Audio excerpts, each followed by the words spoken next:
taking a critical look at the gaming news of the week. This is Augmented Reality, presented by the Triple S League.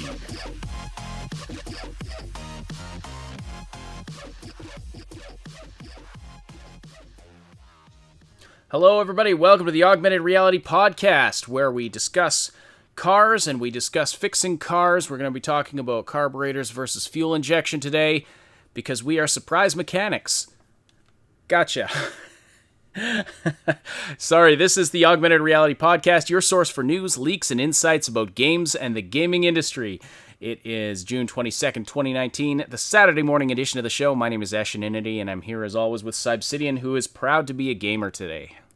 Yeah. It's this is I'm proud to be a gamer, and not that I ever had any question that gamers in general know what they want and are capable of supporting things that they want, but just this past few days here in general, it makes me think, we're not as close to the knife as like some of my other work would suggest that we are. And for those of you who wonder, I do a couple different things and analytics into like geopolitical stuff is one of them. So sometimes you get bogged down by the insanity that you're seeing, or the things that just don't make sense, or the crazy decisions that happen.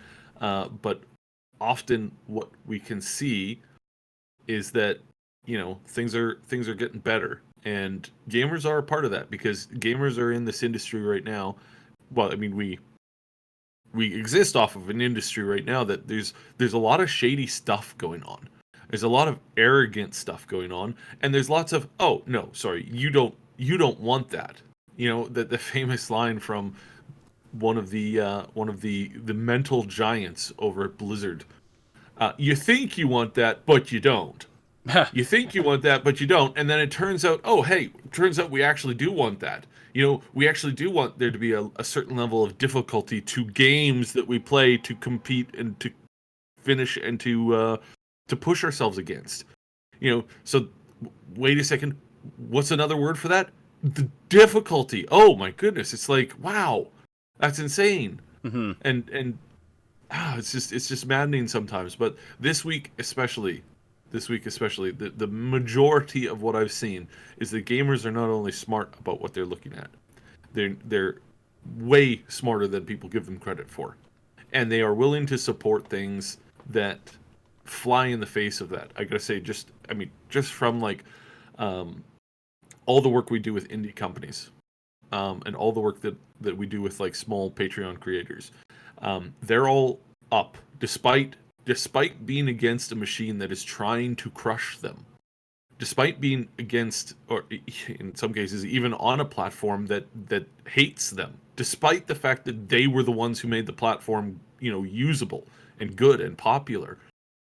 Despite that, they're still making progress, and they're still gaining subs, and they're still up from where they were, a year ago, considerably. This year for individually supported games, so like we're talking like Patreon supported or direct, like buy-in Kickstarter stuff, just in the general field of like indie games that are not that what you would say is counterculture or counter mainstream, counter establishment. Those games are all up this year by well over 80% in funding, and that is a really good thing to see. And that's just that's everything. All these games, all this stuff, all this content. It's really great. One of my close friends in the industry mentioned something about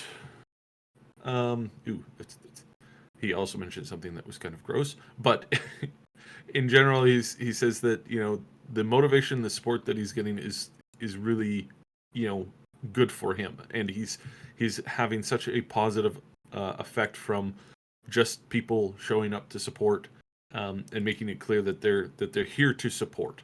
And he's like, he's just a little bit off from getting close to making enough money to like really fund his project full time.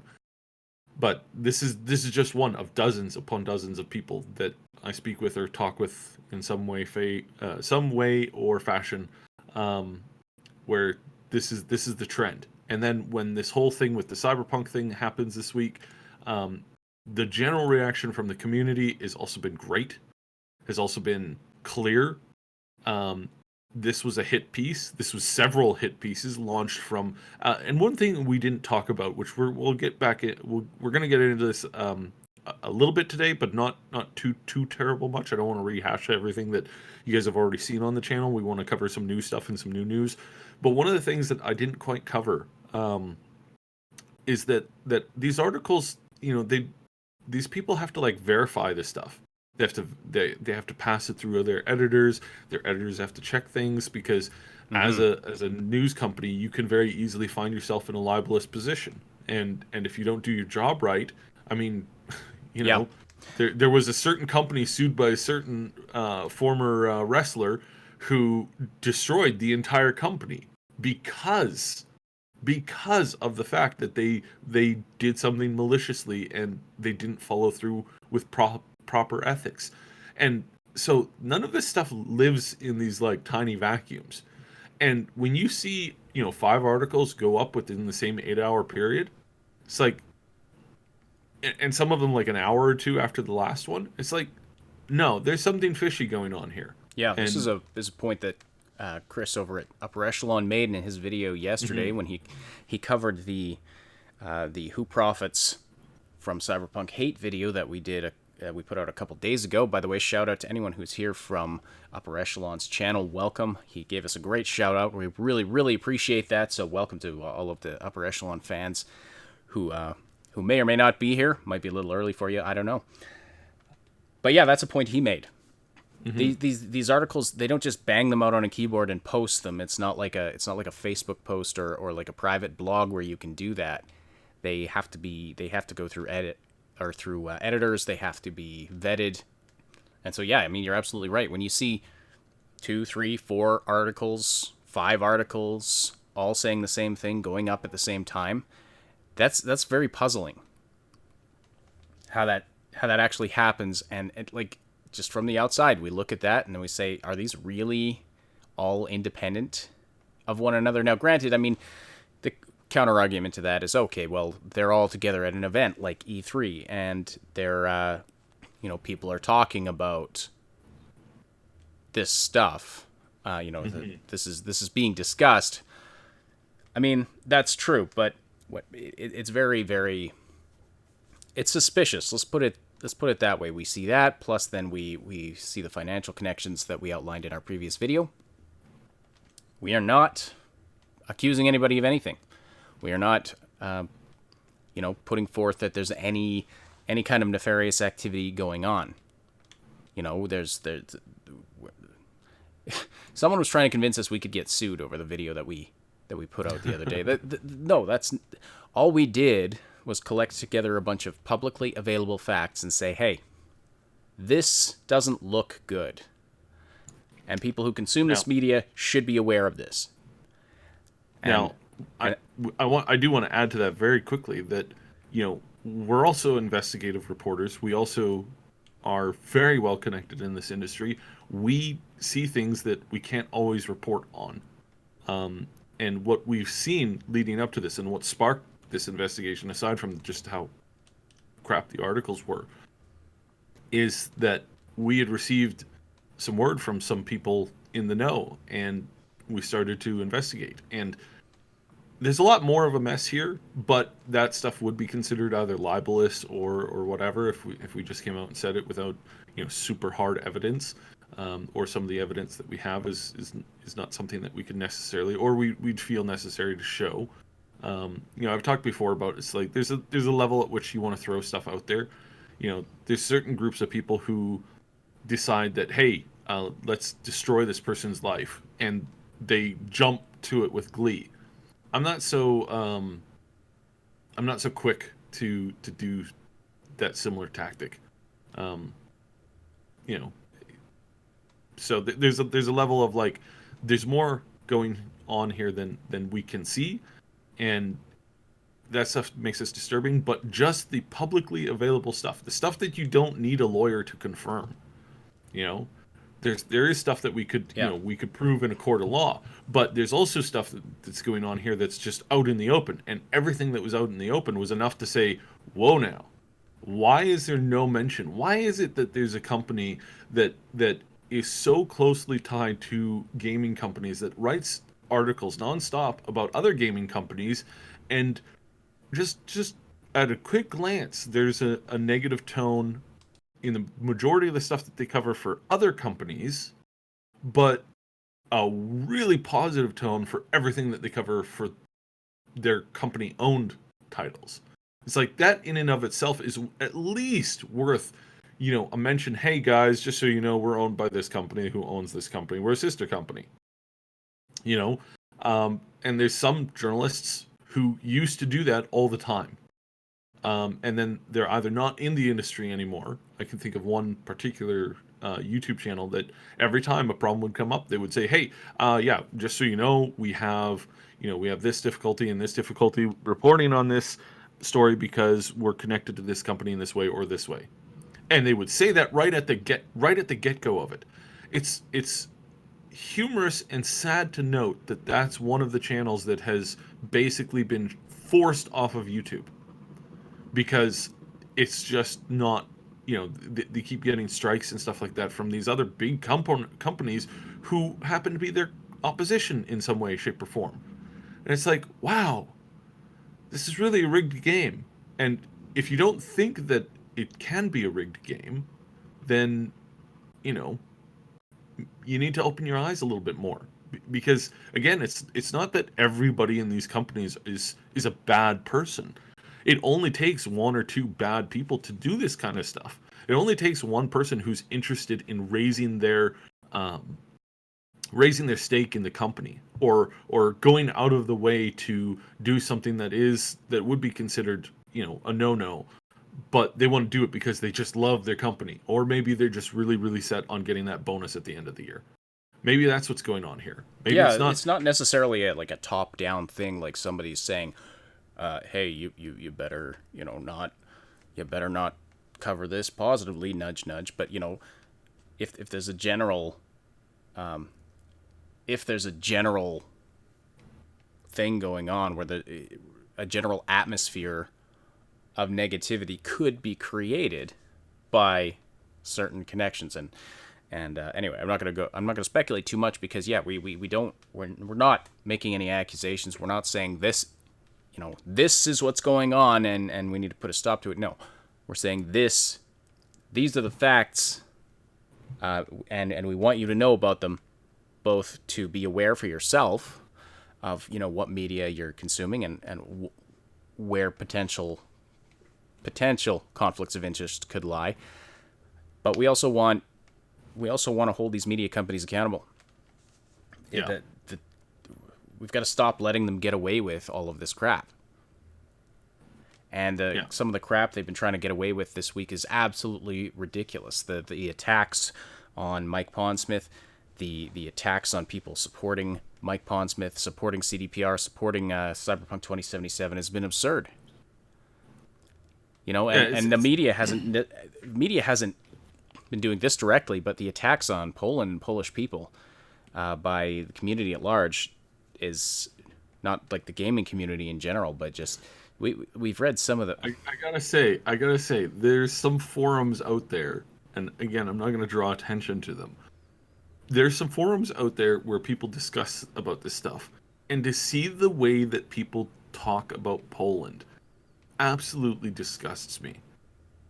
Like, just some of the stuff that I've read that, albeit, when it's put out there, sometimes the moderator will kill it. But there's things like, it's like, well, clearly the job didn't get done when a certain group of people invaded the country and pretty much, ravaged the country to death.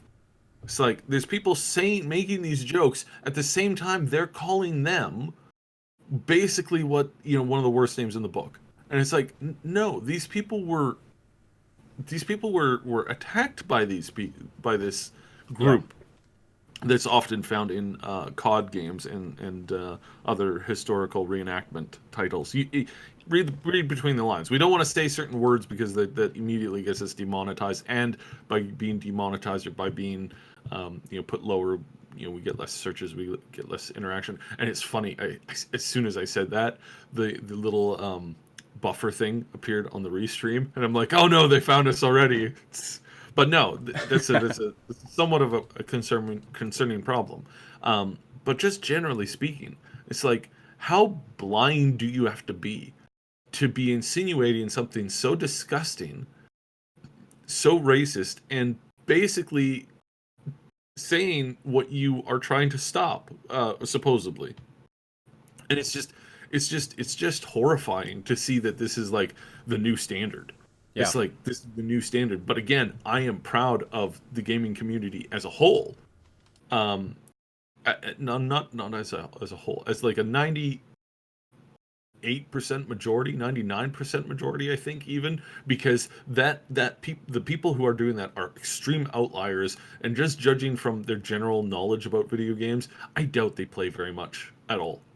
Like, I really, really doubt, and I've made this known to quite a number of people within certain companies. It's like, when you see this hate come your way, you just got to remember that the majority of these people are not your customers, and the majority of people that they speak to are not your customers either. So stop losing your mind about it. And we can see that and it's no they're not jumping into the political foray here, CDPR or Mike Pondsmith, Talsorian Games. These guys aren't jumping into the political sphere. They're only stating what they believe, which hasn't changed. They still believe what they believe. And that is that, you make good games, and you be as respectful as you can when dealing with people's insecurities. And it's like, oh shit, that's a brand new concept, and I wasn't supposed to swear on the podcast, but that's kind of how it is. So the toxicity is being fought back against by the majority of the community, and I think that's a good thing. Yeah, CDPR has a lot of people behind them. I'm proud. Yeah. Well, and we've seen that. This like, we've really seen that. It just some of these Twitter attacks that come out. It's when you see somebody walking around not walking around. When you see somebody's Twitter post, and the Twitter post has 100 comments and 10 likes, that person's getting just crushed. They're getting destroyed. And it's not funny because dogpiling is obviously, don't send the people personal messages. We don't recommend. You turn them into martyrs when you do that. But when you engage in the conversation and you let them know how stupid the concept is, which is what happened a lot. I don't know if you want to read some of this stuff or how we're. You know what? I don't really want to. I'm kind of burned out on this stuff, but also I feel like, you know what? Let's not be overly negative today. Let's get into the fun stuff. Yeah. We have some new images that we're going to go through, some of which have been leaked, some of which have been posted on cyberpunk.net. We also later on have, not exactly fun stuff, but we're going to be talking about EA's surprise mechanics and that whole debacle with the British Parliament, and then Anthem's 10-year plan, which is kind of a laughable idea. But anyway, thank you everybody who is talking in the live chat. Thank you everybody who's listening live this morning. Hello to all of you. Usually I shout some of you out, but just because we are already well into the show. But hello to everybody who's there. By the way, don't forget to slam that like button. It likes it rough, and it tells us and YouTube that you appreciate this content. Also, by the way, if you're listening after the fact on one of the audio-only platforms, you're glad you're here as well, and we appreciate your likes and follows. It does take us a day or two to get the podcast up to the audio platform, so if you want to get the latest info sooner, we encourage you to hit the link in the description and subscribe to the Triple S League YouTube channel. By the way, if you do want to take the podcast with you on the go, in the car, on your jogs, whatever, you can get You can get it on iTunes, you can get it on SoundCloud, Podbean, Spotify, and lots of other places. I don't even know all the places it goes to. There's some automatic propagation that goes out from the, we put it up on SoundCloud and we've got it set to go to iTunes and Spotify from there, but it also ends up on Podbean. And I did a search the other day and I found it on like half a dozen different little podcast sites that I had never even heard of. So you can find it on your favorite you can most likely find it on your favorite podcast provider. I'm not going to guarantee you find it everywhere, but if there is a provider you want to see it on, let us know. You can join our Discord server. You can put requests for stuff in our content requests area. But yes, hello to everybody, and I saw a bunch of people who were saying they came from Upper Echelon. Welcome to all of you. We hope you enjoy the show today. All right, should we get into the images, the new images, or was there more to say about that? First we should mention, so Talsorian Games has announced basically they're doing the Jumpstarter kit for the new Cyberpunk Red game. This is the pen and paper version of the game. So if you guys are into pen and paper, give these guys a quick give this game a look-see at, because it's gonna be pretty cool. Our Talsorian Games, by the way, is Mike Pondsmith's company. That's where he works, and they're working on the new pen and paper version, which is being produced in conjunction with, or at least alongside Cyberpunk 2077, to kind of tie all the lore together between Cyberpunk 2020 and Cyberpunk 2077 and the whole timeline that goes in between there. So Cyb has just put the link in the description there, our Talsorian Games. So check that out. That's the announcement. Yeah, that's the announcement. This one that I'm just putting up now is the dice, and I have these are some pretty cool dice. So if you're into any kind of dice collection or tabletop stuff, this is pretty awesome stuff here. So we're gonna put this out here because this is really cool to see this kind of stuff. And then if you're wondering what on earth Cyberpunk Red is, and you want a more deeper explanation, I'm also going to post this one, which is just basically a link to their FAQ. So if you want to get into the lore, if you want to really get to know the backstory on Cyberpunk in general, and you haven't watched anything, or you don't really know, and you want to read through it, or you want to get involved in it a little bit more, head over to our Talsorian Games. And again, this is Mike Pondsmith. This is the guy who's been taking punches left, right, and center, and he's been punching back. And again, nothing more makes me proud to be a gamer when I see the best devs in the industry fighting back against the stupidity that is that comes for them when they do something like that. I agree, and I've always loved Mike Pondsmith. I've always loved hearing him speak. I've always loved hearing him talk about the game. He does great interviews. He's got a fantastic voice, and he really does.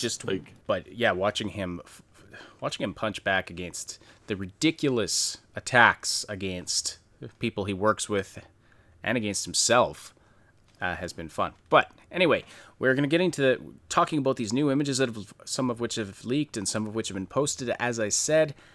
Mini Mellycat, yes, we are going to put the images up on the screen. So if you were watching on YouTube, live or after the fact, you can turn your attention to the screen, to the actual video. We're going to put the images up there as we talk about them. If you're listening on audio, unfortunately, we can't do that for you. But you can always check out the YouTube video. This goes up, it goes up very shortly after we're done the live broadcast. And there was something else I was going to say, but I can't remember. So anyway, let's just get into the images, I guess. So we're going to start with one. Now this looks like some kind of a concept art. It's got the Cyberpunk logo on the bottom, and I just realized, Cyb, we didn't coordinate looking at the same image at the same time. It's fine. I sent them. Okay, I'm putting them up in the order that you sent them to. This is part of the collector's.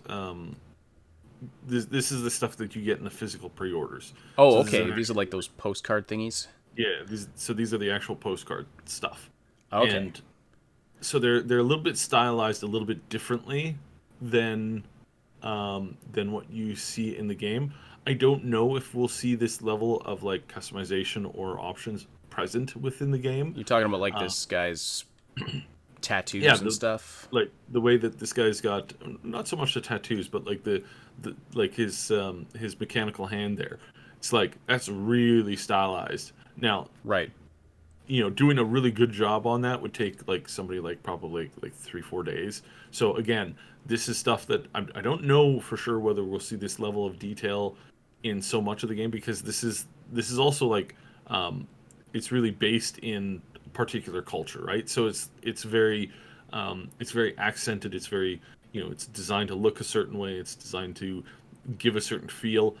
I don't know if we'll get that amount of like super deep customization on everything, but this also kind of alludes to what the community might be able to create, as modding, if in the world of mods, Right. and that would be really really amazing. I would love to, again, we're hoping that it's going to go for that they're going to open it up modding, that they're going to give us some tools. If they do, honestly, this game is going to be played for probably forever, and it's going to create a really stronger, a much stronger community that will rally behind the game just whenever they're not producing direct content. Yeah. And I think that's something that is really really really good idea, because this is long time in long time in the making, and we want to see this done hopefully as best as we can. I was just thinking, like, talking about customization and all that. I mean, you might not have. I mean, creating an in-game customization tool to create these kinds of intricate graphics might be very a difficult endeavor. But you know, how complicated would it be for them to include something where you can say, hey, you've got this tattoo space on your character. You can load an image from your hard drive into the game and just have it as a tattoo on your character. Oh, they've there's a couple of games that have done that in the past, and they constantly run into problems with people putting in like just the absolute worst stuff. And then of course you have like, idiot people who are not don't understand how the game works or functions, who goes, oh, I saw a hateful symbol or something like that, where it's like yeah, because the user's a dick or an idiot. Yeah, I It's see. like, I see what you're saying. I see what you're saying. That could cause some yeah, so problems, it's especially. less common. It's less common for big titles, but there is a whole bunch of like smaller titles that do that. But again, this is where like the customization in the modding realm comes from. Is like we can see this very clearly as something that somebody would want to create, and I think that's a good thing. Absolutely. By the way, Ken White says, a shame the Mad Queen isn't here for some lore info. Yeah, we don't have the Mad Queen on the show today, but I do want to shout her out because she did a bunch of the research. Like, we collaborated with her on the Who Profits video. So, I mean, it was an absolute collaborative effort. There was a lot of research going on both sides. She's put out her own video on it, so I wanted to make sure she gets some recognition for that. She did a lot of great work there. But yeah, so Oh yeah, metal cat ears. Yeah, that's something I want to see too, because I think it's brilliant. Just quickly answer a question that we've gotten a few times: is what's the minimum, or what's the specs going to be for this for the game? They haven't been released yet. I can tell you that the specs are not going to be as high as you think, because Yeah, this game has been massively, and I can't say this more clearly enough. They have optimized this game to the best of their ability. This game is as optimized as you can possibly get. We see a lot of games, we see a lot of stuff that people work on, and most of the time, optimization is not even on the top three things that the studio focuses on. Optimization through the bulk of the development was in the top three. Usually it was the second or the third one, but it was usually the second highest. Like, this is the most important thing. Everybody make sure that your stuff is optimized. Um, I don't want to get too much into. Okay, very quickly. When Bethesda makes their games, they are so poorly optimized that it's frightful. One of the big things is that they do what's called a dirty edit, which means they go into a file, they start to mess around with the file, then they don't really change anything in the file, but then they save the alterations within the file and then back out of the file. I'm trying to explain this is for all of the people who are not programmers out there. So what this ends up happening is this creates a dirty edit. Whether there's nothing wrong with the file per se, but because of the way that it was messed with, it offers another moment. There's this moment where you may not be able to. The file doesn't work at 100% of what it should be working at. It works at 95%, or it slows other things down. Or this is one of those moments where you go in to change a drop rate on one thing, and then you suddenly break the entire crafting tree, just because there's a glitch in the system that just triggers other stuff. So it just causes domino effects, and the engine, has to deal with these all the time when you're playing the game, and this is what creates bugs. This is what creates crashing. And that kind of stuff. I can say that CDPR has made it their number one goal to have as few of those problems as they possibly can. And so they're constantly going over, they go back into the files, they clean them out, they do a proper cleaning so that the edit is not dirty, and that the file is not contributing to any kind of a domino effect when it comes to crashes, and it stays as strong as it can to give you the fastest response time within the game. This is why the game looks so good running on the older consoles. So yes, and that's the other thing to keep in mind, is that it was developed for current generation consoles, and that is currently the plan. Like, they're not pushing it off to next gen consoles. Obviously, it's going to be out before the next gen consoles, so it's built for that. And so, yeah, the specs for PC will be, they're going to be high if you want to run it on Ultra. And of course, if you want to run ray tracing, then you need the absolute latest cards. But you're going to be able to run it on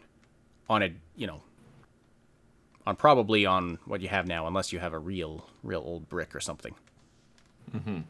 Okay, so yeah, somebody pointed out all the religious imagery in here, and this is one thing that I think we're going to get a lot of is just lots of real culture and real stuff being mixed in this big melting pot that is Night City.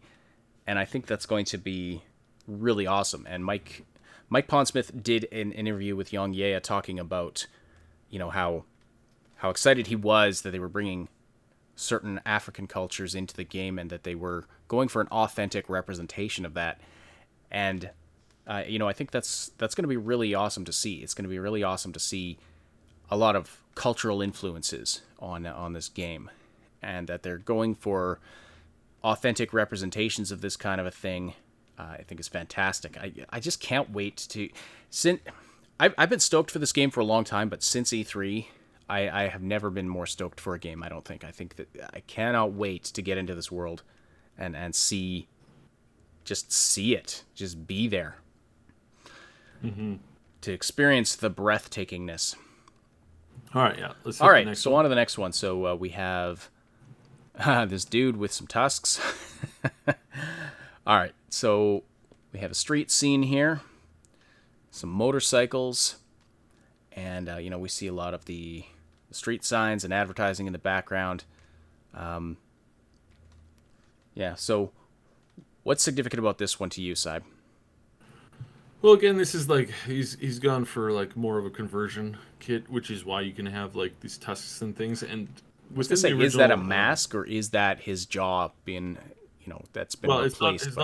It's not his normal jaw. It's like it's he's like what we've seen in a lot of the characters. It's like his whole front section of his face has been like removed of anything biological and has been replaced with mostly metal and silicon flesh or whatever they're using to kind of simulate skin when they want to, or simulate or just to be like combat front.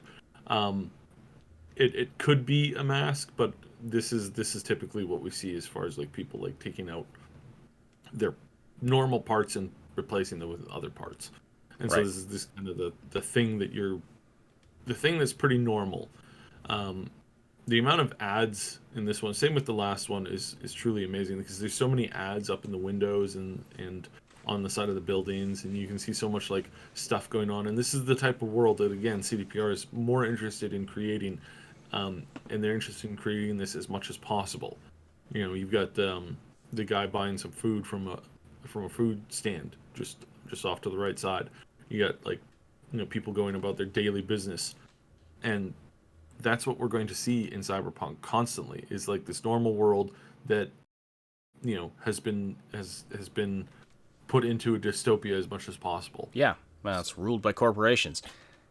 And we discussed on the podcast a while back about how CDPR was hiring for an artist specifically to do in-game ads, and so we are going to see tons of ads. There's going to be tons of interesting ads to look at, and it's like the one circumstance in life where you're going to be like, oh man, I want to see all the ads. So you just want to see what they've created for this world. Also, I mean, they're probably going to be advertisements for stuff you can get for your character in the game, so that'll be really neat as well. All right. So on to the next one here. All right, so we've got somebody with some kind of, it looks like some kind of VR goggles or something. And they're in some kind of a den. It looks like, yeah, they've got a pet hyena. That's it. By the way, where did these images come from? These were leaked, were they? Yeah, they got out. They got out somehow, and they were posted. So these are like the postcards that come in one of the physical editions of the game you can buy. Yeah, the collector's edition, I think. So these are, you know, they're stylistically different in the art form, but they're still there to give a sense of what the world is looking like. You know, it is high tech, but it's also, you know, almost jungle in the sense of like you know, you look at this one especially, you've got wires coming down from the roof into their little computer packs. You've got you know, guards standing by the windows because they're under constant they're being constantly vigilant to make sure that they're not, you know, being attacked or something like this. This is, you know, most likely a gang, but it could also just be just normal people in a more rougher area just trying to survive, right? And so it's this thing that's a little bit between, you know, an apocalypse, a post-apocalyptic world at the same time as like being like corporately run. Right. I just So you get realized this- this person is in one of those Yeah, hacking this chairs, person, like the the person in Netrunner. the front. Yeah, the character in the front is in the net running, and you know, you don't see as much like unique culture as you saw in the last two, but in this one you do see that that these are like, you know, in a bit, I'd say in a bit of a way, they're like, you know, their main goal is technology, because everything that they, you know, the character's wearing around their neck is got some reference to like either technology or like the voodoo type. This is the voodoo boys, I believe. And so you've got a little less of like obvious, like the first one, which was like the Mexican more style of culture. This one is like, it's still cultured, but it's done in a little bit of a different way. You know, they don't wear it on their skin so much as they wear it as like pieces of necklaces and gear. But even in the back, it's like they're just wearing jackets, just normal jackets, and over the computers they're just trying to, you know, be combat ready. So it's different. It's a different take on how much of the style of the culture of the particular gang that they're putting out there, but it's still prevalent. It's obviously still there, right? Mm-hmm. But it's just the visual aspect is a little bit less on them and is more on like the stuff that they're, you know, the trinkets that they're wearing. It's not emblazoned on, you know, too many of their jackets. It is on the first character, but it's not emblazoned like it was or like it would be on other characters. So some characters, it's like their symbolism is going to come entirely from from the clothing that they're wearing. Other people, like the first guy we saw, is going to come more so from the tattoos and the body art. And then on other people, it's less about what they can do to their bodies, and it's more about the trinkets that they're wearing. And so you have, this is the difference in the clans, and this is really cool because it's not just the same like, it's not just the same like, cyborg looking human that has, a different clothing outfit, which is what you'd expect to see from a game like that would come from EA or Activision, where it's just lazy work. This is like each of them are completely different. Each of them have a difference, a complete difference entirely in how they look and in how the style affects them, and how the style is feeding into the persona of what their gang or what their culture is. Right. And they do it in different ways. Some it's some again clothing, skin, trinkets. Yeah. And absolutely. that's brilliant. It's absolutely brilliant, and I love it. And I don't know if you noticed this side, but when you look at the left side of this image, with the PC tower sitting right beside this couch that was clearly pulled off the street, somebody dumped it on the curb, and these people dragged it here, and then you've got about 5 monitors in front of the couch, and a dude sitting with a machete. This is basically my living room back when I was in university. The only difference guns is and weapons hanging from the roof too. Yeah. the only difference is the hyena, except for that one time. But Yeah. speaking of the hyena, though, what do you think we're going to see from animals in the game? Because I got the impression from We won't see as much because again it takes there's so much time involved in that kind of stuff. It really does take up a lot of effort and focus from your company, which is why they've said before that there's not going to be as many animals, even though they have even though it is normally what you would see. We're like any animal that's not currently extinct is most likely domesticated in some way, shape, or form. right.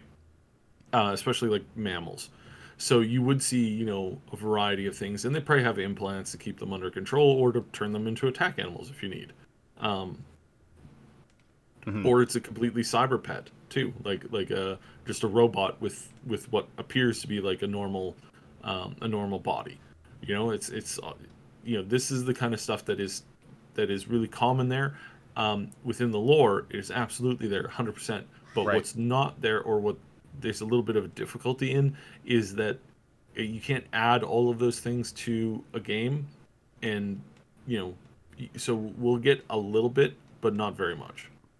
Okay, let's move on to the next one because we spent a lot of time on that one. But this one, so we saw this dude in the gameplay that CDPR released, or at least somebody who was a lot like him, with the complete cybernetic replacement of sort of where his eyes should be there. Which Yeah. you've really got to... People must really trust their Ripper docs in this world. Well, I mean, he's probably got his buddies hanging around with a bunch of guns pointed at him. Very true. Very true. I would surmise. So this is the thugs, and this guy's vaping or something. I don't know what the hell that is he's holding, but That's the chemical stuff. We see it in the. oh in yeah, the that's gameplay. a chemical inhaler, right? Yeah. Okay, yeah. So it's giving them the boost or whatever. And again, it's like completely different aesthetic. These are all the different types of gangs and the people that you're going to encounter while playing the game, and absolutely again and again and again we see completely different style, completely different functionality, completely different focus when it comes to the customization and the characters. And this is what's cool about this game. This is what's unique about what CDPR is doing, because what they're doing is they're actively involving themselves and putting themselves into the game, and they're creating a unique and different experience from every angle that they can possibly do and work from. And this is what makes the game great. This is what's making the game really, really, really good, is the fact that they're putting so much detail and attention to detail in the enemies and in the events and in the characters that you're fighting. You're not just fighting some, the same guy. Like, how many games have we played where it's like your enemies are like 5 different people, and they don't even change as like aesthetically. They don't even change. It's Yeah. like Yep. it's like they're just different colors, or it's the same skeleton with just a little bit of a different texture on them. It's like no, this is truly different in each one, and how they behave and how they act in combat will be, will reflect that a little bit. It's still a shooter, so you're still limited in a lot of how the enemies work and function. So, but it's good, and it's good.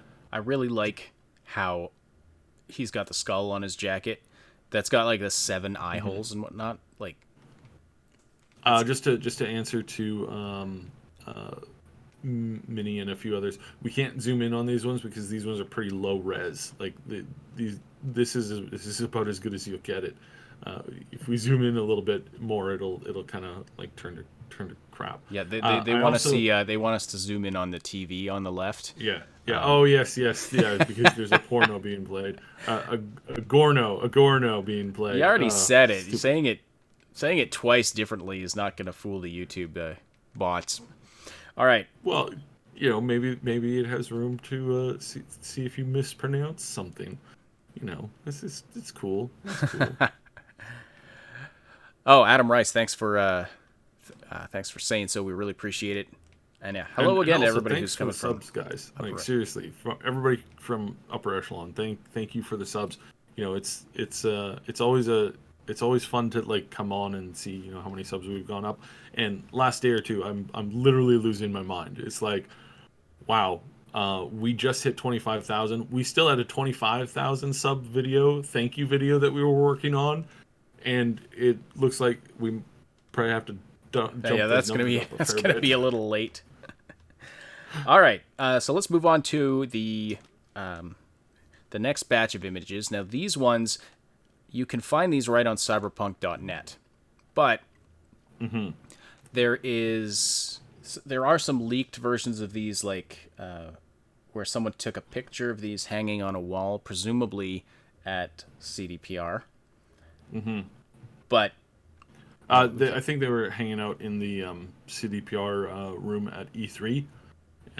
Okay, yeah, that could be. Their thing set up, and that could be. Yeah. So some of the press came in and took some of these these pictures. A lot of these we'd seen them here and there, kind of popping up, but now they've actually been like full on released properly. Right.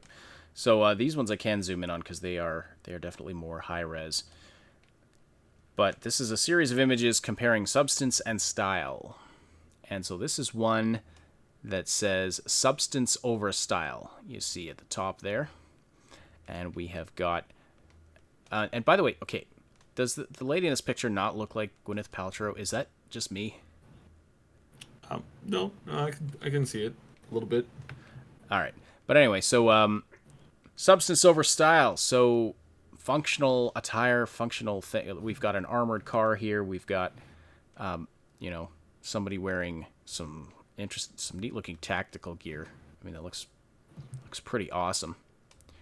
And even though this image is really high res, it looks like the broadcast software we're using is really it might be pixelating it quite a bit. So I apologize for that. But anyway, again, if you want to see high res ones of these, and you can download them from cyberpunk.net, and there's really high res versions there. I think these are supposed to be phone wallpapers or something. So anyway, substance over style. So is this illustrating just kind of a functional design then, would you say? Yeah. Well, it's high-end functionality. Right. It's like, it's typically what you see when you go to like, the swanky upper, stuff. Yeah. And it's absolutely, what they want to A, stay alive, and then B, of course, to give that sense of power. And so there's nothing on her that's on her because it looks cool. It's only on her to serve the purpose of whatever she's going for. Which is the same thing with the security guy.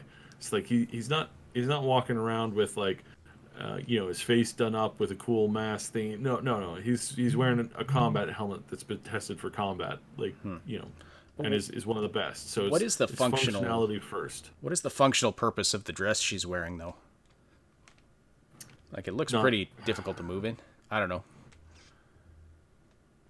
But I'm pretty sure it's gonna be pretty close to bulletproof. And yet she's got those spaces where her skin is exposed. I'm pretty sure that's not her real skin. Oh. Fair enough. Just want to say thanks to Mini Melly Cat. Thank you very much, Mini Melly Cat, who says, keep up the awesome work. Well, thank you so very much. We appreciate that super chat. All right, so then the next in this series of images says style over substance, and you saw this in the thumbnail today. Now, these, Russ Hunter is right. Most of these are advertisements for the cars. But there's some connection. These are ads in the game for the cars? Yeah, like they're advertising the cars first and foremost, but it's still fun to look at the characters.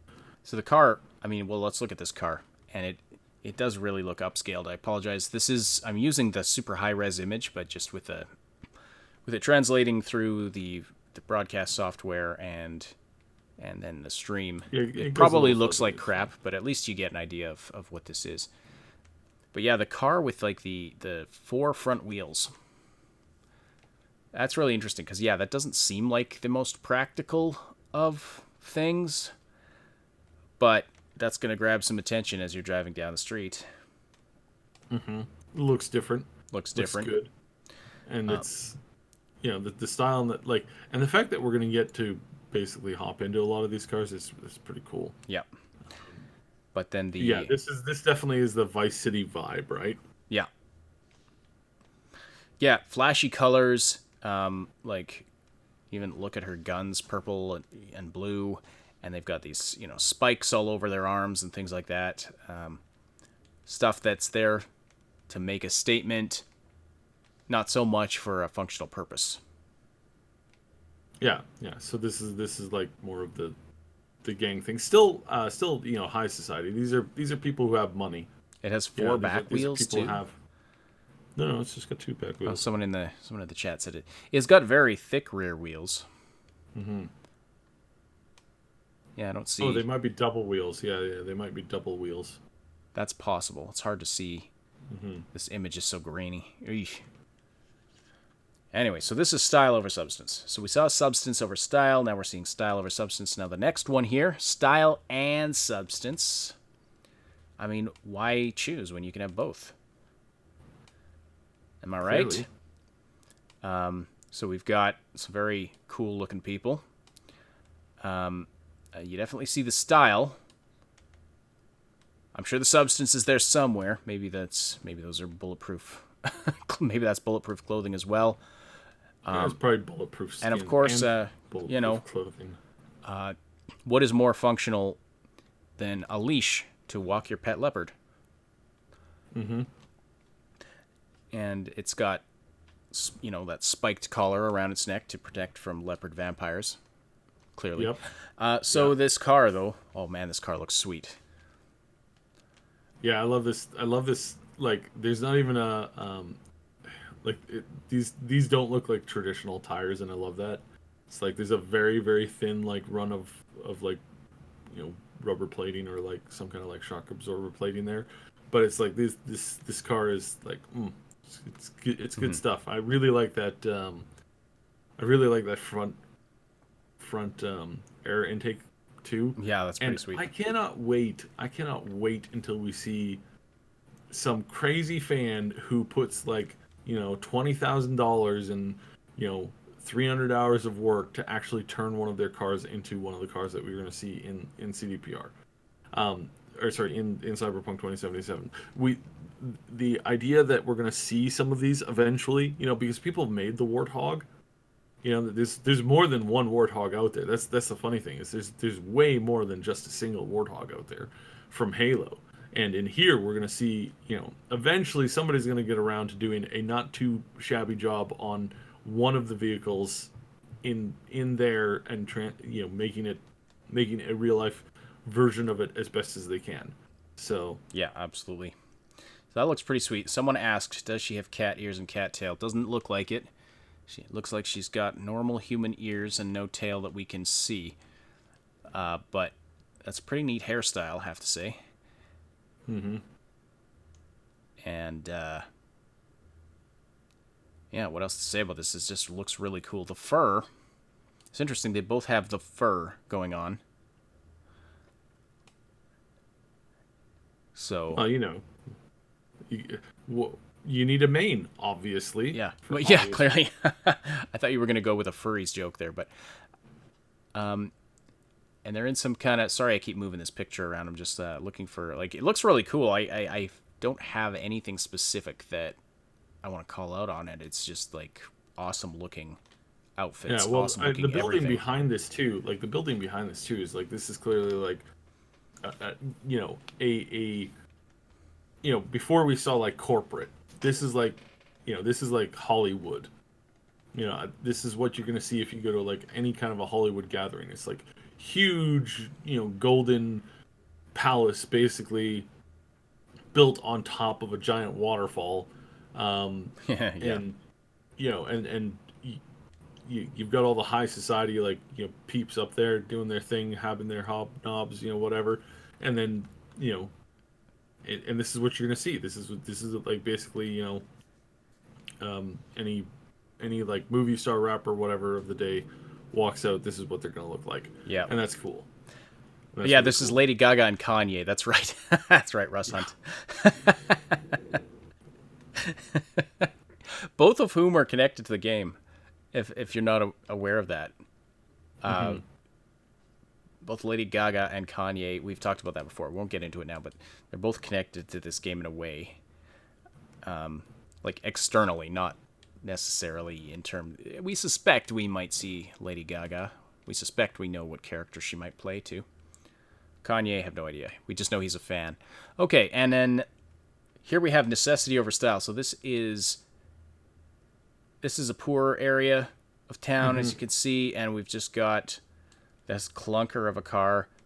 This is like, yeah, you need something to get around in, so you just buy this car. Like, this is the cheap option. Is probably, I mean, it's clearly very used and purely functional. Mm-hmm. And you see that her skin, or maybe it's not her skin, maybe it's fake skin on her legs. It's like she's been through so much stuff that it's there's not much left of it. You see like the distortion, like as it gets close to the metal bits, and like clearly gone through a couple firefights, or had or got run over or something like that, and they're just doing what they can. And so this is like basically functionality. Just get it functional. Doesn't matter about the style. Yeah, you make it work by being you. You know what's ridiculous about this? This is the lowest res image that I have of the four, and this one looks the best. Yeah, zoomed in. Right now, zoomed in. I like, what are you doing, OBS? Why can't you handle the high res images? So yeah, very. I mean, clearly looks like a very blue collar. Clearly, the mechanic is there to fix your Hello, I'm here to fix your car. Yeah, there's your surprise mechanic, everybody. Surprise! That screwdriver is not a screwdriver. So Tom here, obviously kind of a blue-collar worker, or maybe posing as such because he's actually like an elite assassin or something. And then we have this woman who kind of, I don't know, almost looks like she's a student or something. That's kind of the vibe I get. Nothing really to suggest that, but she, very much wanting to express herself in a way that, without spending a ton of money, because she clearly doesn't have a ton of money. But yeah, this is so this is kind of a rundown area. You're going to get more of the poor people, more blue collar workers, that kind of a thing. Yeah, she's got sweet shoes though. Yep. So, all right. So that's the sort of second. She is a he. I mean, it's No, impossible no, to I'm tell not in this saying world. All right, so True. it really those shorts are tight enough that I highly doubt it. But anyway, like it would be. You know what? Let's not go down that rabbit hole. All right, so next we have another batch of images that I'm not even sure where these came from. Where did these ones come from? They're just posters with. No, they were tweeted out as well from the official, I think. Okay. So This we have in the first one here. We have T-Bug, yep, T-Bug. the Netrunner. We saw her in the gameplay trailer from E3 2019.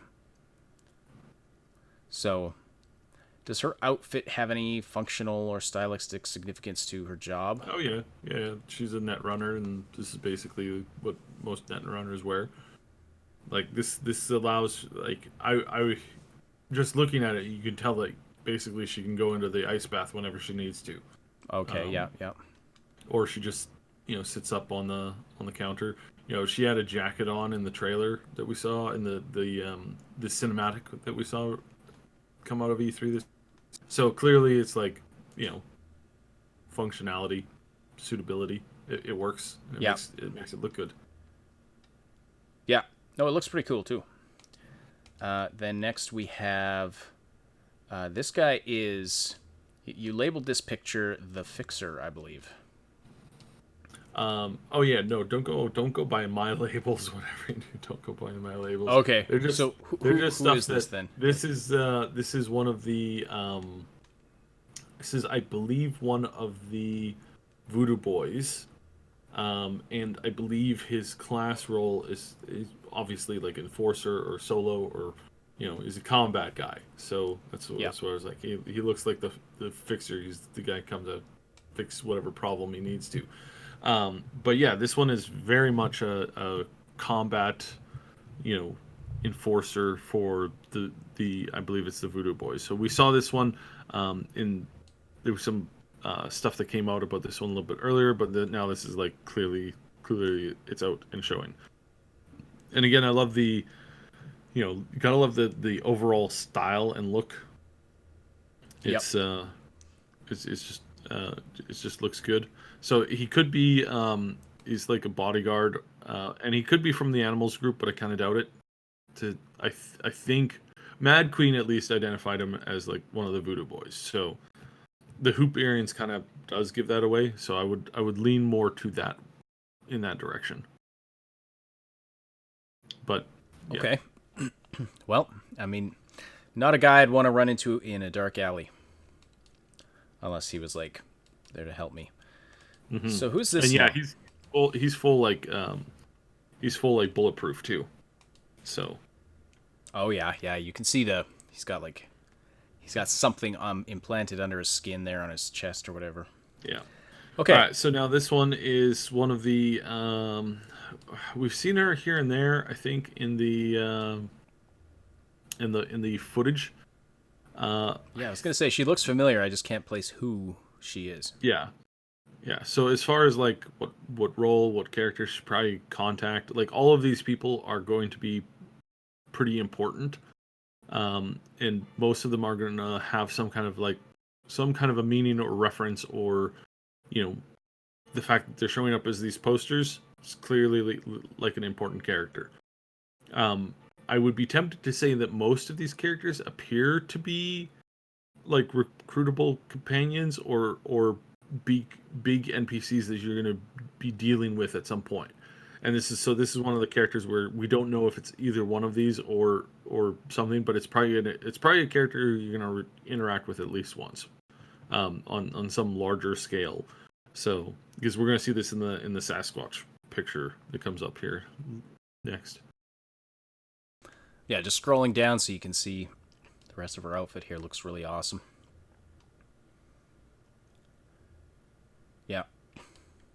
Okay. I like her hairstyle too. And I was just thinking, if you want a different hairstyle one day, you just wake up and swap out the top of your skull and off you go. Yeah, I mean, people probably have a lot of that. Yep. All right, we got Dex if you Deshawn. can afford it, that is. If you can afford it, that's the big thing. So here we've got Dex Deshawn. We've seen him in the gameplay. We've seen him in the trailer that was released at E3 again, the cinematic. Very cool looking character with the gold arm and the glasses and stuff. Obviously some kind of a badass and important character. Interact with him early in the game. So he's like a big gangster of some kind. I can't remember what the name. He's the guy that gives you the mission to go get that spider robot that we saw in the gameplay. Mm-hmm. And then he also sends you out to get the chip. The chip, yeah.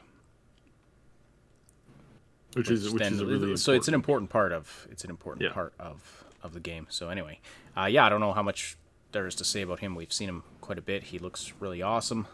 I like that he's got 2 watches on. I wonder what that second one's for. Well, obviously for telling time whenever you want to look at it. It's the same thing that Castro did. Castro did that all the time. What? He had in 2 different time zones or something? No. He just had one watch looking inside his wrist, and then the other one was on the outside of the wrist, so that he didn't have to rotate his hand to see the time. Okay, then. I know. You're thinking, wow, especially a Rolex, probably could have fed a lot of people with that. I'm not. No, I was just thinking, how did we wind up talking about Castro? Okay. And here it's Castro style. He invented that style of wearing the 2 watches on either side of the thing. Oh, okay. All right, and then here we have. Oh, what is her name? Sasquatch. I knew it was something like that. Yeah, leader of the. I knew it wasn't Bigfoot. leader of the animals. They Mike Pondsmith talked a fair bit about them. Is that these characters they want to believe and they want to become animals, and so this is what you see mostly here.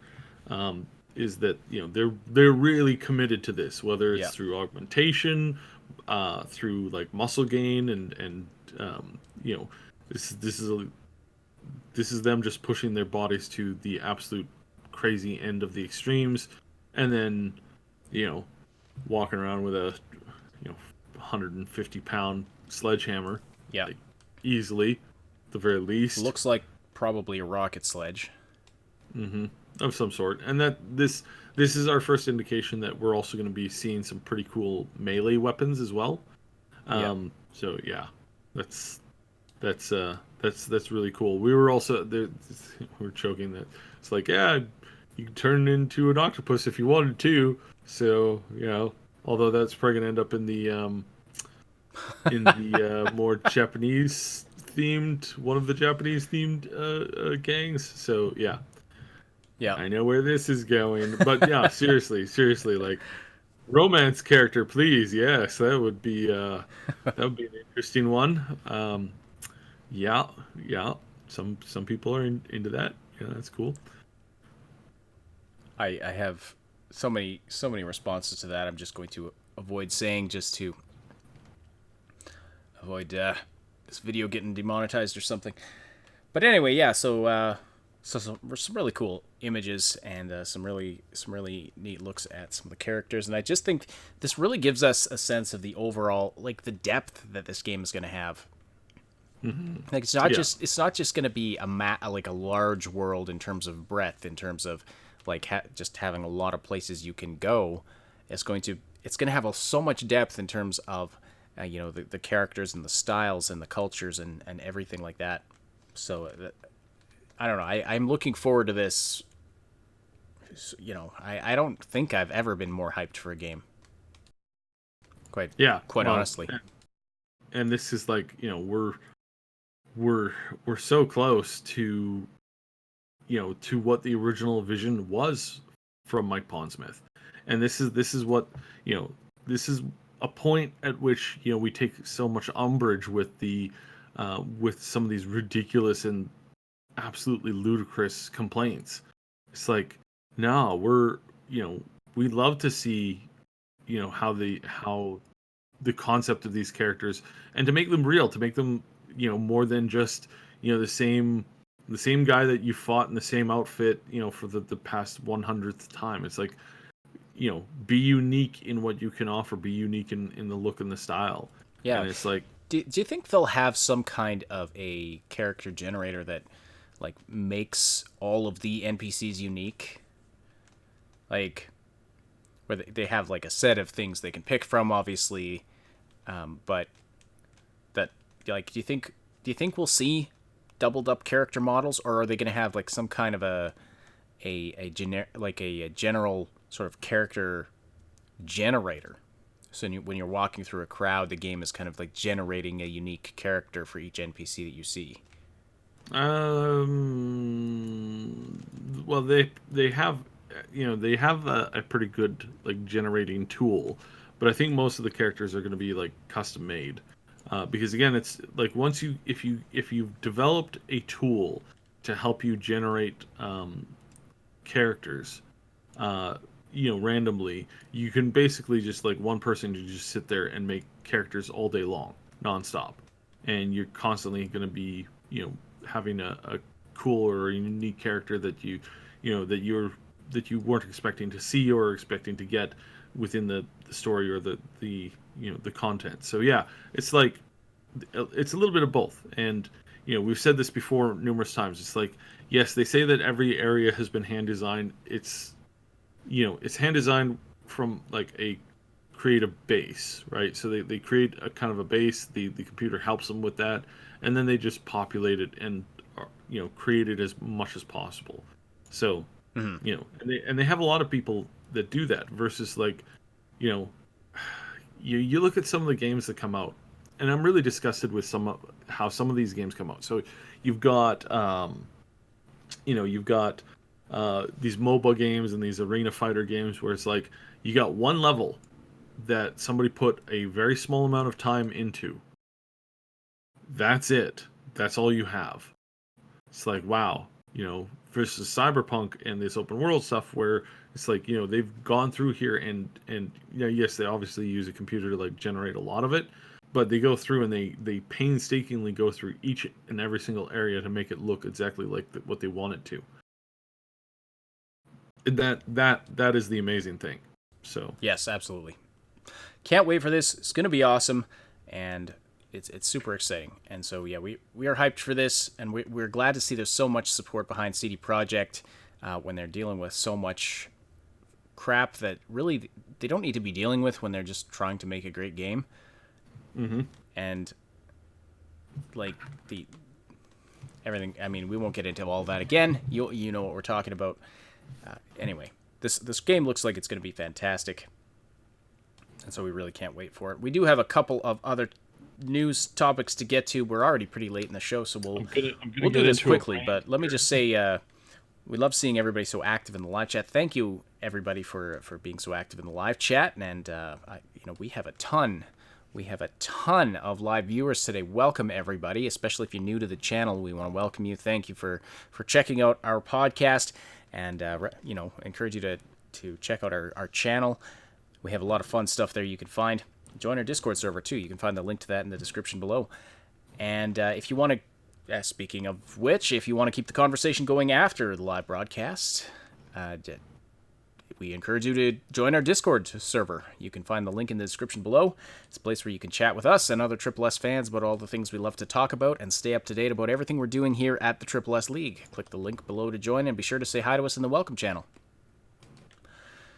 So we've been making jokes all about surprise mechanics today, and if you're not in on the joke, well, EA did and I believe Epic was involved in this too, but EA testified before the UK Parliament. Yeah, the British Parliament, where they were asked about loot boxes, basically. So mechanics in games where you buy a loot box and you don't know what you're getting inside, but for real money, you buy a thing that you open up and get a bunch of virtual things for your game, and whether or not this is ethical. And the real crack up of this whole thing is that the guy who was asking questions says, do you really think these loot boxes are ethical? And the EA representative cut in and was like, well, we don't call them loot boxes. we call them surprise mechanics. Yeah, Surprise and mechanics. You could tell that this was a whole shift that they had. They're they're sitting behind closed doors. They're trying to figure out like how can we not so we know that we're totally like using gambling technology and research to make people more addicted to this kind of stuff, to make people just buy. We know that we've been doing this. We've got to get away from calling them loot boxes or something. So we got to change the narrative. What kind of similar things can we call it? Like collectible card games or oh, I know, we'll call them a surprise mechanic. It's like you go to a fair or to a to like a convention, and you go down and you buy a surprise box, and we bought one of those. It had Fallout stuff in it. It had a cool it had one of the quantum drinks in it. It had some some other cool Fallout related toys and stuffables and some stickers, I think, and some other stuff. And it was great. It was awesome. Now, EA has a box where you can buy stuff and you get random stuff, except, 99.99% of the time, the box just has crap in it.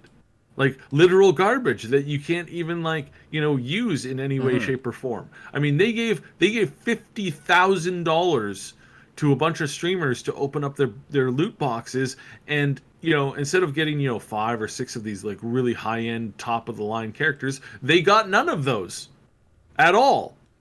Well, I think that's completely that's the big problem with this, because I have thought before, what is the difference between this and like a Kinder Surprise toy, or my daughters get these. Well, I'll give you a quick reference on the Kinder Surprise toy. In the Kinder Surprise toy, you open the thing, you get a toy that looks really, really cool, and you get to play with it, and you get to put it together, and the kids love it, and it's fun, and it's a little engaging. When you open up a EA version of the Kinder Surprise, if you actually got one of them, first of all, the chocolate would not be edible, because why give you something edible? Secondly, when you open up the little plastic toy, it would contain little bits and pieces of a bunch of the other toys, and then a little ad about how, if you opened up another 20 to 30 of them, you'd get another, a couple more pieces to try and fit them together to kind of make maybe a toy that you might kind of sort of want, but you basically couldn't. And then every one in a 10,000 to 100,000, there'd be that one toy that's actually really cool, that you actually get that one toy, and that would be flaunted everywhere in the advertising, of course, because that's how to Yeah. that's how it is. Well, and the other thing is, when you're buying these physical things, and I have struggled with this, because my kids get these dolls that you buy a package, you buy the doll thing, and you don't know which one you're getting. There's these collections, but and that bothers me a bit. It bugs me, because you can wind up getting a duplicate. You don't know what you're getting. So that does bug me a little bit even with the physical items. But the big difference there, though, I think, is that you're always getting something that is of relatively the same value. You're not gonna open it up and find it's just some cheap piece of crap or a piece of paper that says try again next time. You're never going to find that. Try again next time, loser. Ha ha. Yeah. And the other thing is, it is a tangible item, and so the times when they've gotten duplicates, they trade with their friends at school or whatever and get something they want. So it's a thing that has relatively the same value, but they can do what they want with it. I'm pretty sure you cannot do that in FIFA, right? Correct me if I'm wrong, but if you open up a box and or if you open up a loot box and it's something you don't want or don't need, can you trade that on some kind of online marketplace with someone else? I don't think you can in FIFA. You have to sell the account. But again, it's this isn't supposed to be an issue. You're supposed to have you're supposed to be able to play these games and get something worthwhile out of this stuff. That's the whole comparison to a surprise box. A surprise box, you have something that's worth between, say the surprise box is being sold for $15. It's going to have something in the box that is worth between $5 and $20, and you don't know which one it is. Well, the thing in the case for EA and all the crap that they're doing is that when you open up one of these boxes, you're getting something that's worth literally nothing. You know, I see this all the time in like these mobile phone games where it's like open up this box and see what you get. You get an item that's worth like there's one of these phone games. I did the math on it. It's like if you were to do an auto dungeon run that takes you 3 clicks of your 3 taps of your button, waiting for like a loading screen that averages out to be about 3 seconds, you'll get anywhere between 4 to 10 of these little gray items that you use in like combining heroes and characters to make them stronger. All right, so you get probably around 10 of them. You can press this like, hey, here's a free gift. This is amazing free gift. Oh, look, here's the surprise. Surprise! And you open it up. Hey, look, you just spent 30 seconds opening one of those things that you can get just by doing an auto battle. It's like just one of those little gray pieces of garbage. And it's like, well, except every 100 gray little items, you have a chance to get a green item. And every 200 green items, you might have a chance of getting a very rare blue item. And it's like, that's the kind of stuff that's just disgusting. That's the kind of stuff that's just, there's the line and then there's way past the line. And this is one of the things where it's just way past the line. It's like, come on, this is absolutely pathetic. That you're trying to entice me with this little shiny that is basically entirely worthless. It's worthless. It has no inherent worth in it. It is complete and total garbage.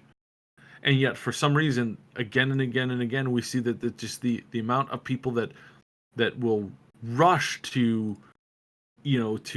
buy this stuff is scary, which is why the argument's made is that it's basically gambling. Except it's so much worse. It's so much worse because in a lot of casinos you have this win split. And the win split is like I think it's like the house is supposed to give out anywhere between like 90 and 95% of what it takes in. So yeah, the house wins, but the house wins like 51% of the time. And this is how this is how like there's rules for like for how the what's those things that you go to in the casino and the slot machine. So you get the slot machines. There used to be some certain rules that they had to pay out like 90, 95 or 99% of what they were taking in. And so you could actually go to Vegas and you could actually you spend all day on the slots and you'd actually win stuff. Well, that's not what happens with EA. You don't often win stuff so much as it's just this eternal sink. And it's this internal, I mean, Activision is probably the worst, right? Now, mind you, this wasn't in the loot box. This was just something that you could buy. It was a red dot. The red dot was like $1. So it's like some guy spent about 2 minutes making that red dot. So 2 minutes of time. So that's like he's being at most that's like to stretch it to the absolute most. Let's say he spent an hour on it. Okay, so he spent $40 worth of company time and resources creating a red dot that they then proceeded to sell like 500,000 of. It's like, great, awesome. That scale up difference there is so disgusting. And I mean, anytime you have like a kind of a DLC, right? You'll have this happen. And Todd Howard from Bethesda, and yeah, we know that they've been screwing up royally lately. But he talked about it. He's like, well, we originally were going to sell horse armor for like 50 cents, and a bunch of their analysts and publishers and people who advise them on this kind of stuff said, no, don't sell it for 50 cents. You gotta sell it for like $8. And it's funny because it's such a meme because they actually do have reverse sales on the horse armor. They'll put the horse armor up and they'll increase its cost to like they'll increase the cost by 50%, and people will still buy it. Yeah, it's like their Because April Fool's Day sale. yeah. Yeah. And now, mind you, it's mostly the fact that people are like, they're just being silly about it, and they're just being like, hey, look, I'm it's part of the joke, it's part of the meme, haha, funny. But this is not funny when EA does this. I mean, it's barely funny when Bethesda does it. But when EA does it, or Activision does it, it's disgusting. Because again, and this gets us into the next thing, which is the Anthem issue. I'll touch quickly back on where this is heading as far as the courts go, because they're basically like one step away from being made illegal in the UK, and I think good about time. We need to do this like nonstop. We need to push on this, because again, these idiots set this up. Activision, EA, all these stupid phone games. You were so greedy, you were so arrogant that you thought, oh no, this is never going to come back around to you. You built your entire business model on this now, and when this turns around and goes belly up, you are so going to run out of cash so fast that your head is going to spin.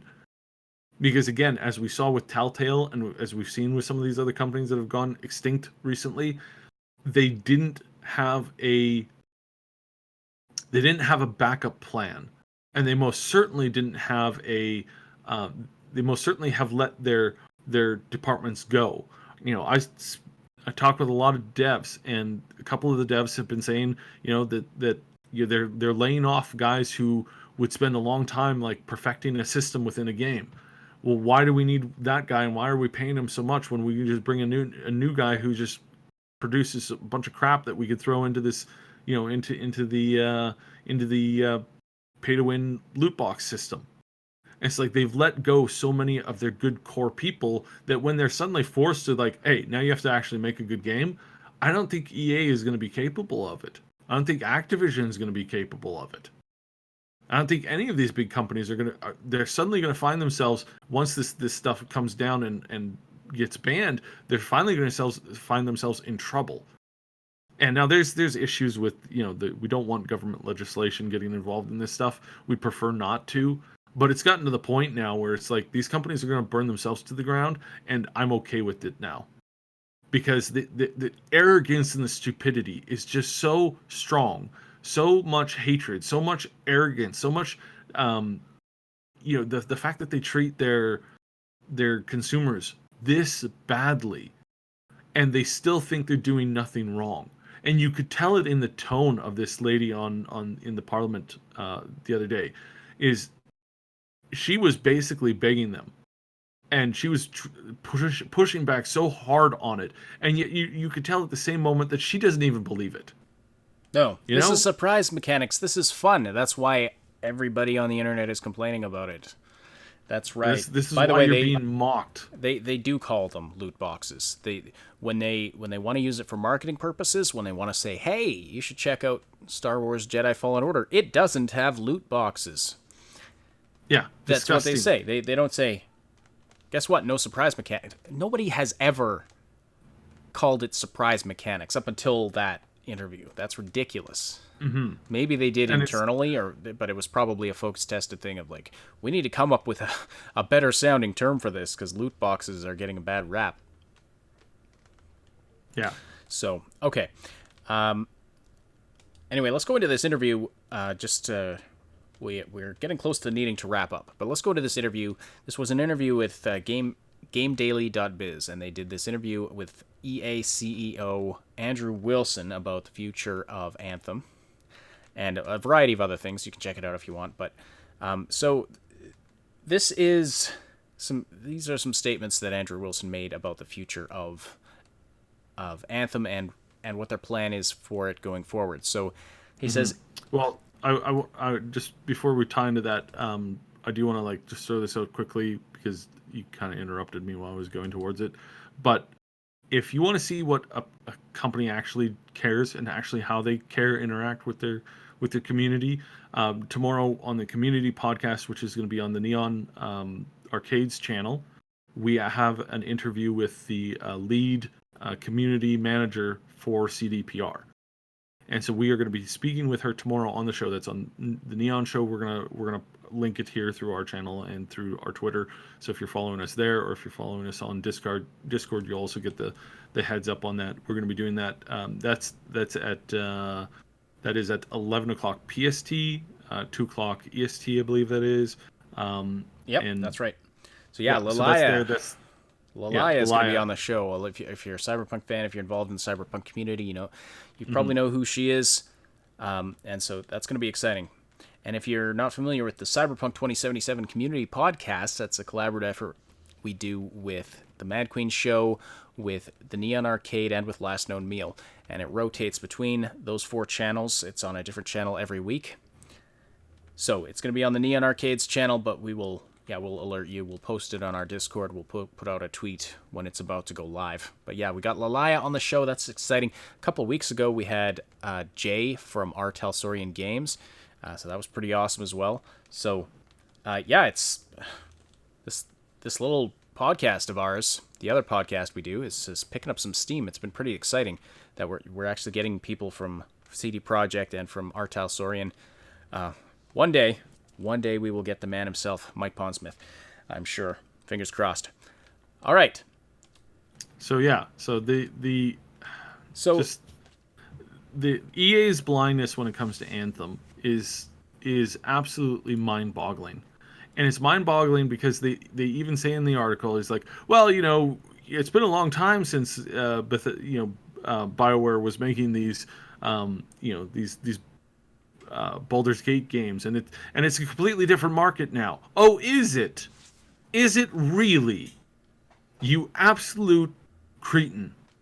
The Baldur's Gate 3 was just announced by Larian Studios, and the community is going nuts. They are losing their mind. And everybody's excited for this title.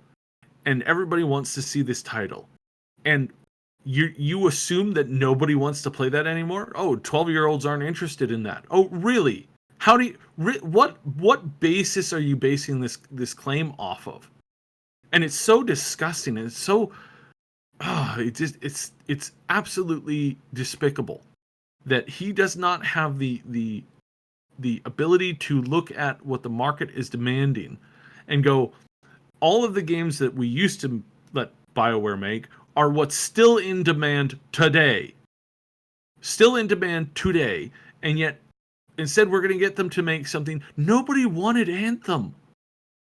I don't know of a single person who was like, you know what we need more of? We need like a looter shooter, basically, Destiny clone that ties in like a whole bunch of microtransactions. Yeah, that's the game that I can't wait to play. Really small squad groups, no intelligent enemy concepts, nothing. At no point was anybody asking for this. You know what people have been asking for the past 20 bloody years? Is the next Baldur's Gate game. And guess what just got announced? And guess how many people are losing their minds over it? Because they're so excited to finally see this come through, to finally see a game, an isometric, turn-based strategy game, utilizing the pen and paper world of the D&D world, which is what you started out making. We have been asking for this for years, for decades now, and BioWare and EA is just like, no, that's not what you guys want. That's not what you want. You want something like a cheap, mass-produced piece of garbage. And now he's like, and it's so disgusting too, because you totally see where he's going with this, because it's quite clear that they have no interest in really keeping up with this game right now because of all the negative press. It's like, oh yeah, we're 10-year plan. In 7 years, you're going to be playing a brand new game. Oh, in 7 years, it took you 7 years to make Anthem to begin with. What are we going to get, in 7 years? Are we going to get up to about like what half of a game should be? Is that what we're looking at? Is that the stupidity that you're using to assess this by? Like, my goodness, it's the arrogance and the insanity is just, it goes beyond the pale here. And for all you new folks, this is what we call a cybrant, where I just get hot and heavy about this stuff. not in that way, the other way. And it's just absolutely mind-boggling to me that, again, a guy whose job it is to know games and to know what gamers want has no understanding and has no concept of what gamers are actually looking for. Oh no, we don't want we don't want the community doesn't want something that made us what we are. They don't want a long narrative game that is based on a pen and paper game that gives you choice like you can barely comprehend, gives you access to thousands of different builds and styles. And oh really, what's Cyberpunk? Cyberpunk 2077 is based on a card game and is basically just that. Is not as many class choices, but that's fine.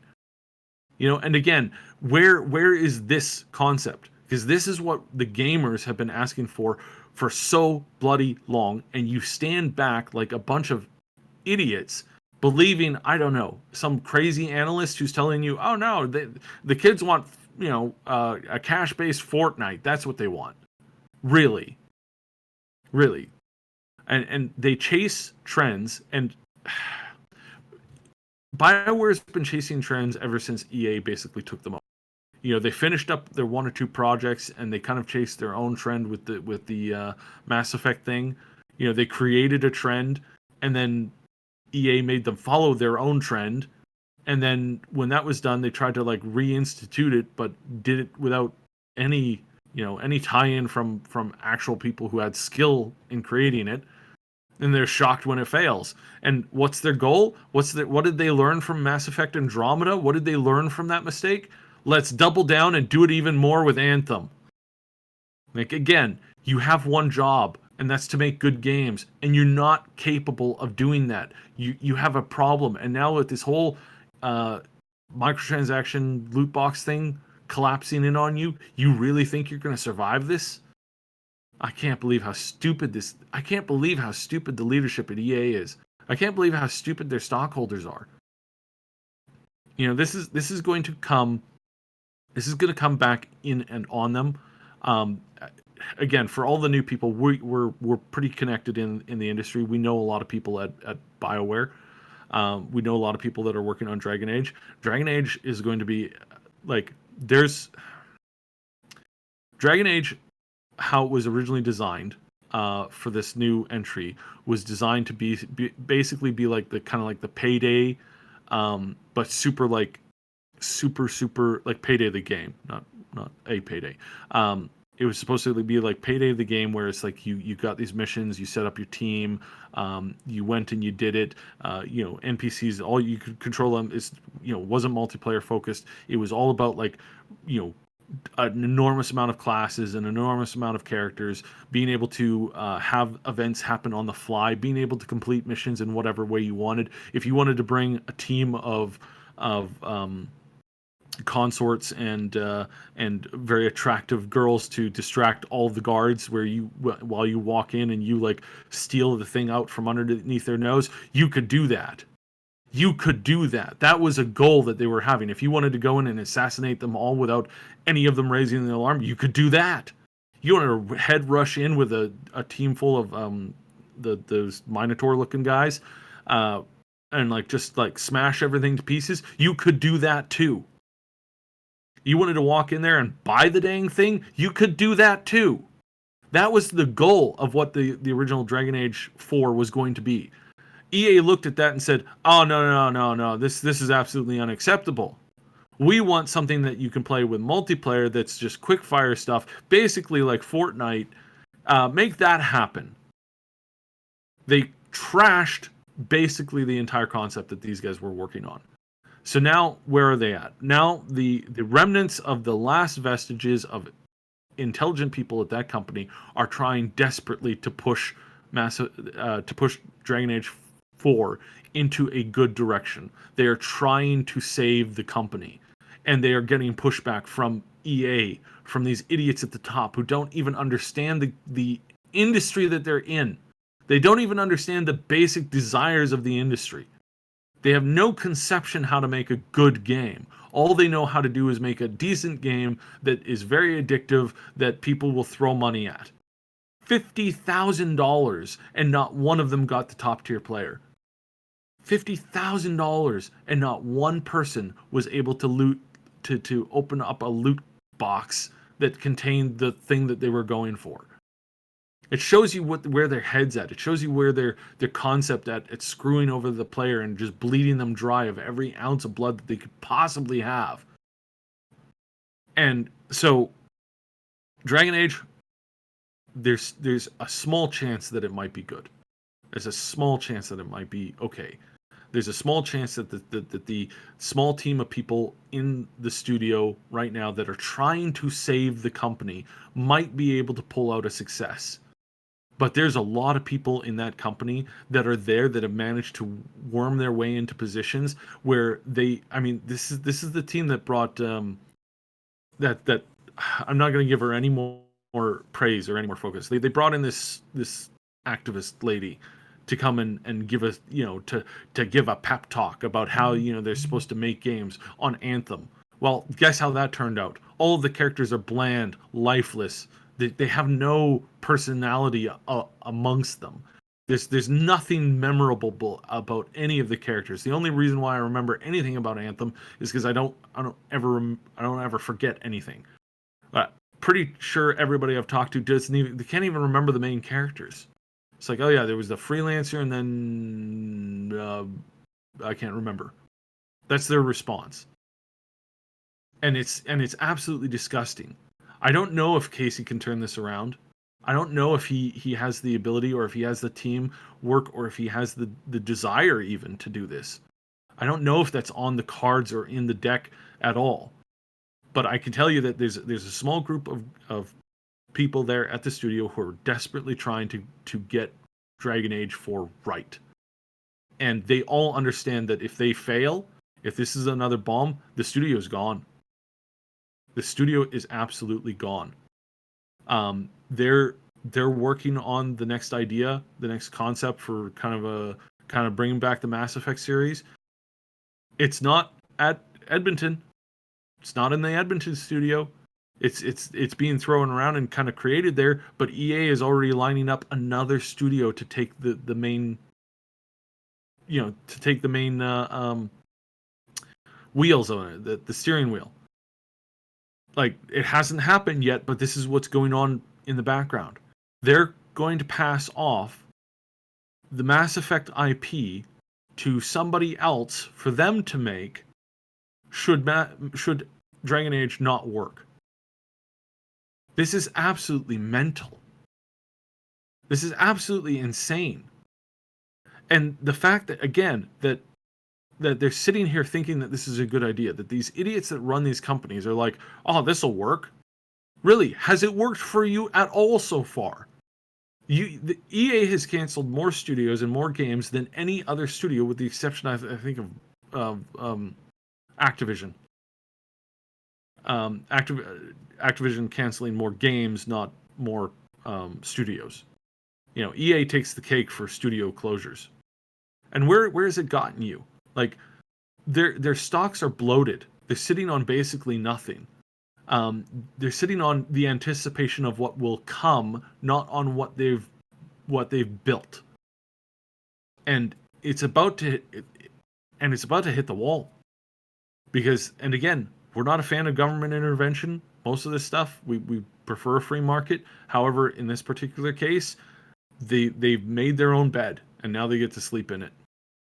And if the bill is, we're going to prevent random loot box rewards that you pay money for, if that's the only thing in this bill, I'm okay with that.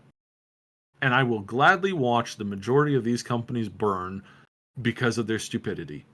And I'll be cheering from the sidelines as this happens. And I suspect most other gamers will too at this point.